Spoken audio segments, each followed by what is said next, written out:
আলু চাষীদের ক্ষতিপূরণ দেওয়া হবে, উন্নয়নকে হাতিয়ার করে প্রচার এবার মুখ্যমন্ত্রীর। পাশাপাশি বিজেপি এবং নির্বাচন কমিশনকে আক্রমণ। উত্তরবঙ্গ থেকে প্রচার শুরু করলেন এবার মুখ্যমন্ত্রী মমতা বন্দ্যোপাধ্যায়। চতুর্থবারের জন্য ক্ষমতায় আসতে উন্নয়নকে হাতিয়ার করেছেন তিনি। এদিন প্রায় 25 মিনিটের বক্তব্যে মুখ্যমন্ত্রী যেমন রাজ্যের বিভিন্ন প্রকল্পের কথা তুলে ধরেন, পাশাপাশি বিজেপি এবং নির্বাচন কমিশনের বিরুদ্ধেও সরব হন।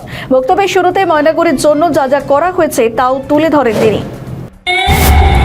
লাইন নিতে দিতে 220 জন মানুষ মারা গেছেন। আজকে তাদের আত্মা কাঁদছে। বিজেপি জেনে রেখো, আজ তারা জবাব নেবে।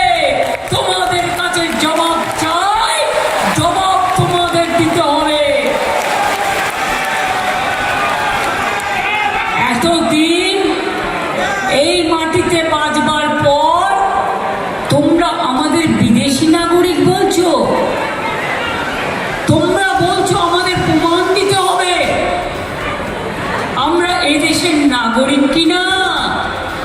আগে তোমরা প্রমাণ করো তোমরা এই দেশের নাগরিক কিনা, তারপরে মানুষের কাছে মানুষকে চ্যালেঞ্জ করো।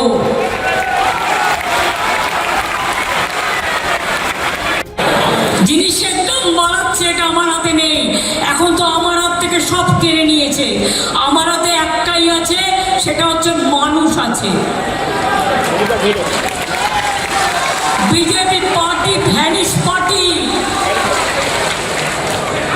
কখনো শুনেছেন নির্বাচন কমিশনের নোটিফিকেশনে বিজেপি চিহ্ন দিচ্ছে? কখনো জীবনে শুনেছেন? কখনো জীবনে দেখেছেন সেন্ট্রাল ফোর্স বিজেপি পার্টির ফ্ল্যাগ নিয়ে যাচ্ছে? লজ্জা করে না? গলায় দড়ি দিয়ে মরা উচিত বিজেপির নেতৃবৃন্দকে। আমাদের ভিডিও ভালো লাগলে লাইক ও শেয়ার করুন, কমেন্ট সেকশনে আপনাদের মতামত জানান। আরও ভিডিও পেতে আমাদের চ্যানেলটিকে সাবস্ক্রাইব করুন এবং প্রতি মুহূর্তে খবরের আপডেট পেতে প্রেস করুন বেল আইকন।